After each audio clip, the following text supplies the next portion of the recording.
In the early hours of April 14, 2024, a missile conflict erupted in the Middle East that shocked the world. The Islamic Revolutionary Guard Corps of Iran launched approximately 500 missiles and drones towards Israel, including over 200 Shahed drones, nearly 40 cruise missiles, and more than 200 ballistic missiles. Iran's objective was to break through Israel's missile defense system and target its military facilities through intensive missile attacks. The intensity of this missile swarm attack in the Middle East far exceeded expectations, and Israel's missile defense system faced an unprecedented test. The Islamic Revolutionary Guard Corps first launched about 200 Shahed drones, which departed from Iran and took 7 to 9 hours to reach Israel. Subsequently, nearly 40 cruise missiles joined the battle, taking 1 to 2 hours to reach their targets. Lastly, over 200 ballistic missiles were deployed, capable of hitting their targets in just 15 to 20 minutes. Iran meticulously designed this attack, planning for drones, cruise missiles, and ballistic missiles to arrive over Israel simultaneously, overwhelming Israel's air defense system. Iran used a swarm tactic, employing artificial intelligence technology developed by China to conduct cluster saturation attacks. However, Israel, along with its allies in the United States and the United Kingdom, launched fighter jets to intercept the drones, successfully thwarting the attack. None of the drones or cruise missiles had entered Israeli airspace when they were shot down. Iran launched approximately 200 ballistic missiles, but due to malfunctions and other reasons, only 110 truly entered outer space en route to Israel. Many of these missiles were equipped with multiple warheads and decoys, which meant Israel intercepted roughly 2 to 3 times more ballistic missile targets than 110. Faced with Iran's attack, the United States and Israel embarked on an unprecedented joint defense operation. Leveraging the U.S. military's C4ISR system based on artificial intelligence computation, they achieved perfect coordination of multinational forces in sea, land, air, and space. Israel's Iron Dome, David's Sling, Arrow 2, and Arrow 3 air defense systems were fully deployed, while the U.S.'s Aegis ships and ground-based Patriot systems also joined the battle. The vast majority of incoming missiles were successfully intercepted, with only about 10 missiles remaining unscathed, intentionally allowed through as their impact points posed no threat. The military defense operation can be considered an outstanding example in the history of human warfare, deterring the forces of the self-proclaimed superior alliance of China, Russia, Iran, and North Korea. According to U.S. sources, 9 missiles landed near Israel's southern air bases of Ramon and Nevatim, as well as near the intelligence center in the northern Golan Heights. It was reported that the intelligence center targeted had been involved in previous airstrikes against the Iranian consulate.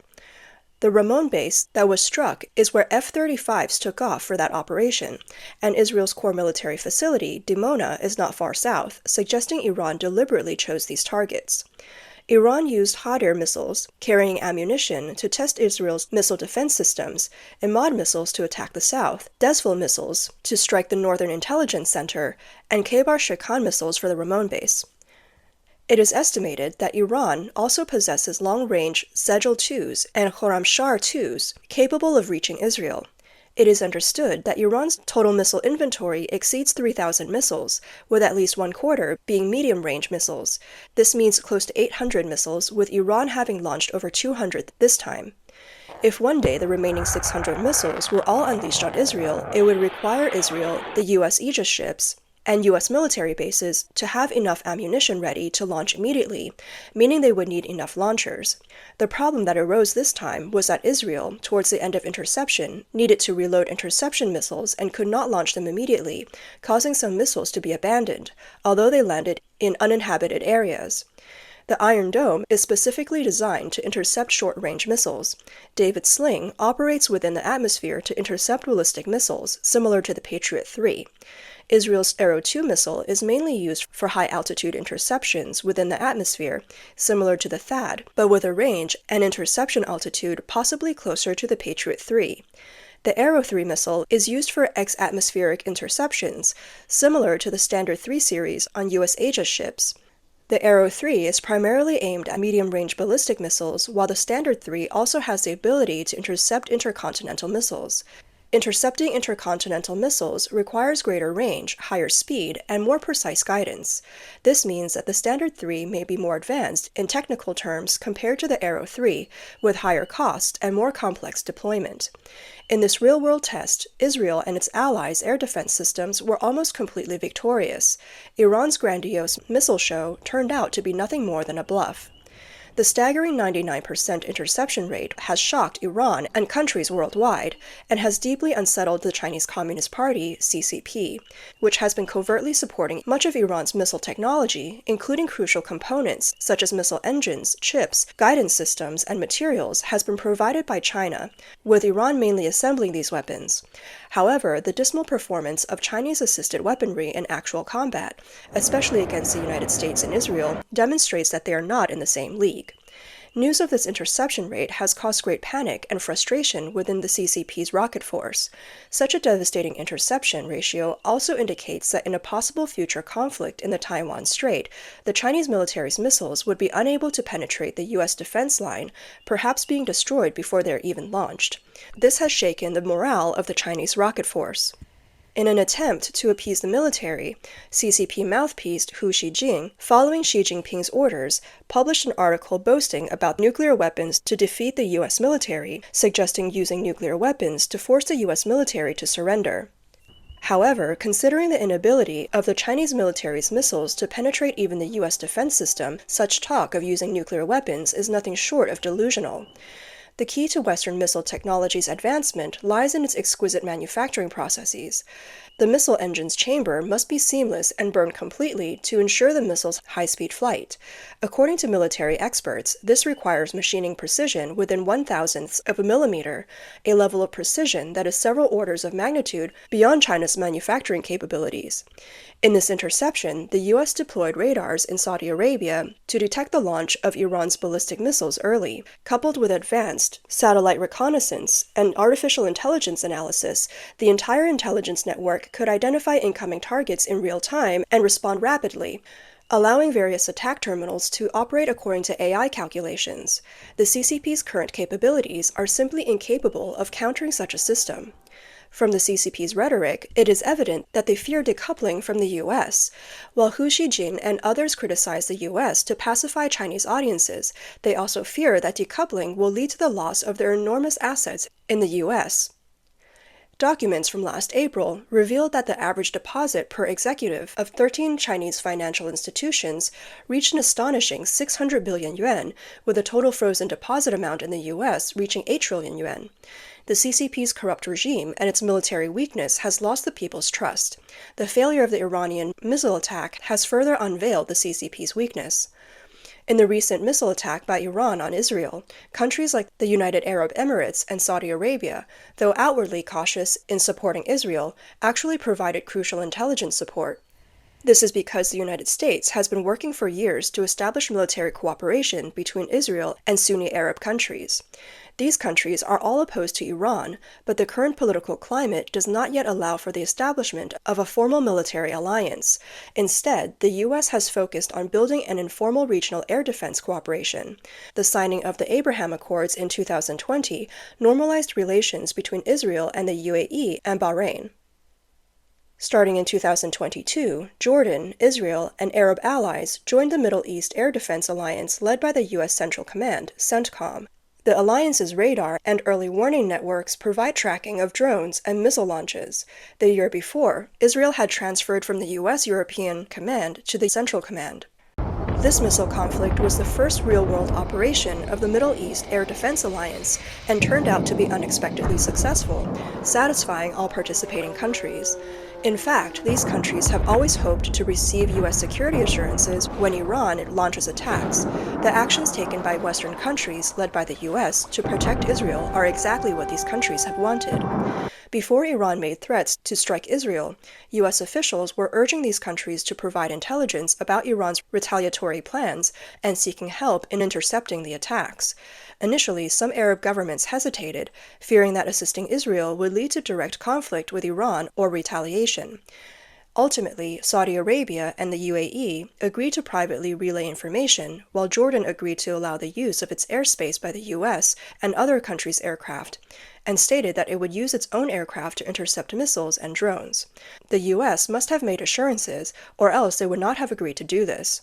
2 days before the attack, Iranian officials briefed Saudi Arabia and other Gulf countries on their plans and the timing of their response to Israel, so these countries could ensure the safety of their airspace.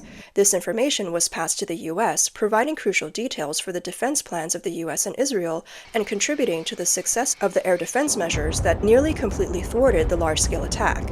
These countries also allowed the US to use their airspace and provided radar tracking. As the attack loomed, Washington ordered the deployment of aircraft and missile defense systems in the region and coordinated defense between Israel and Arab governments. After Iran's missiles and drones were launched, they were immediately tracked by radars in the Gulf countries and through the U.S. Operations Center in Qatar. This information was sent to several countries' aircraft over Jordan and other countries, as well as to ships and Israel's missile defense forces. Most of the drones were shot down upon entering range, with the majority being shot down by Israeli and American aircraft, and some by Jordanian, British, and French aircraft. More than 100 Iranian ballistic missiles flew towards Israel simultaneously, but the vast majority were shot down by Israel's air defense systems, whether inside Israel or before reaching Israeli territory. 2 U.S. missile destroyers may have intercepted up to 6 missiles, and a Patriot system near Erbil, Iraq, also fired a missile. The remaining 100-plus Iranian ballistic missiles either failed to launch successfully or self-destructed near Israel. 5 missiles did manage to penetrate the defenses of the Nevatim Air Base, causing minor damage, including to a C-130 transport plane and empty storage facilities. Israel stated that the runway also suffered minor damage. 4 more missiles landed at the Ramon Air Base. Israel successfully repelled Iran's attack, winning back considerable international support. Many countries had been critical of Iran's actions in Gaza before. If Israel agrees not to retaliate massively against Iran as requested by the US, the attitudes of Middle Eastern countries towards Israel may gradually improve. At the same time, Israel can also seek US support to attack Rafah and completely eradicate Hamas. This not only stabilizes the situation for Israel, but also provides an opportunity to address long-term security concerns. It can be said that Iran's attack has turned into an opportunity for Israel to turn the tables. In the conflicts with Gaza and this air defense battle, Israel has depleted a significant amount of military and air defense resources. It will not be easy to completely replenish and recover in the short term. Engaging in a full-scale military confrontation with Iran could likely result in massive retaliation from the latter. Given Israel's small land area and insufficient air defense ammunition reserves, engaging in a protracted bombing battle with Iran would be a loss for Israel. The prolonged high-intensity military operations have strained Israel's economy and society, necessitating time for internal adjustments and relying heavily on U.S. support and supplies. In this context, Israel may be more inclined to confront Iran through covert actions or other means rather than resorting to direct military strikes, although retaliation by Israel cannot be ruled out. For Iran, this was a complete disaster. Their so-called powerful missile force has been proven to be a farce. Iran launched this attack largely to divert attention domestically. At 84 years old, Supreme Leader Khamenei is unwilling to follow in Saddam Hussein's footsteps, but Damascus was bombed, and senior officials were killed by Israel. If there's no response, Iran would undoubtedly appear weak. On the other hand, Iran may also have wanted to test Israel's missile defense capabilities in preparation for possible future conflicts. From Iran's performance in this attack, it bears some resemblance to the CCP. Both like to boast and flaunt their military strength, but when it comes to a real confrontation, they shrink. Iran boasted that before launching missiles, they had already blacked out Israel's power grid and command center and had disrupted the Iron Dome system. They claimed that drones could destroy Israel, but those drones were shot down before reaching Israeli airspace. They claim to be the strongest in the Middle East, but they dare not confront Israel head-on, fearing a joint attack from the US and Israel. In the eyes of the international community, Iran has become a paper tiger that dares not confront the US and Israel head-on, deluding itself and others, much like the CCP. For the U.S., this incident once again highlights its crucial role in the Middle East. Without the strong support provided by the U.S., victory would not have been so easy. Iran's failure also exposes its vulnerability, making it easier for the U.S. to pressure Iran on nuclear issues. However, the U.S. also needs to carefully balance its support for Israel and prevent the situation from escalating. To this end, the U.S. may adopt several strategies. First, openly support Israel and condemn Iran. Second, strengthen Israel's defense capabilities militarily. And third, privately urge Israel to exercise restraint while warning Iran not to provoke further. The effectiveness of these measures will test the wisdom of U.S. decision-makers. Sunni Arab countries in the Middle East have never gotten along with Shiite Iran. In recent years, under China's mediation, their relations with Iran have eased. However, since the conflict in October last year, the military strength displayed by Iranian proxies has been disappointing. Sunni Arab countries are reassessing their security strategies and whether it is worth sacrificing their special relationship with the U.S. for business with China. A senior Israeli Air Force officer said the only way they successfully repelled Iran's attack on Saturday night was the recent normalization of relations with certain Middle Eastern countries. Most of the information and warnings about the attack came from regional alliances, which also assisted in intercepting Iranian missiles and drones. The officer did not disclose the members of this alliance, but it likely includes Iraq, Jordan, and Saudi Arabia. This situation reflects subtle changes in the Middle East. Iran continues to provoke militarily, but, due to its weak strength, it is increasingly isolated diplomatically. Israel, with the support of the United States, is improving its relations with Arab countries. This crisis also reflects the intense competition between China and the United States in the area. The United States spared no effort to support Israel, demonstrating its determination to defend its allies' security and contain the threat from Iran, reaffirming its status as a guardian of regional and global security. In contrast, the poor quality of missile technology that China has provided to Iran was exposed in this conflict, shaking China's influence in the Middle East and beyond. From a broader perspective, this event will severely damage China's strategic position globally. China's attempts to expand its influence through arms sales has now been proven to be a complete failure, and it is likely to gradually lose its influence in the region. In the Western Pacific, the clear advantage of the U.S. missile defense capability has also deterred China from acting recklessly, greatly curbing its attempts to use force against Taiwan. It can be said that Israel's victory not only defended its own security, but also helped the United States consolidate its dominant position in the Middle East and Asia-Pacific, providing a strong counterbalance to China and Russia's strategic expansion globally. This seemingly local conflict actually reflects profound changes in the balance of power in the world today, which deserves attention from the international community.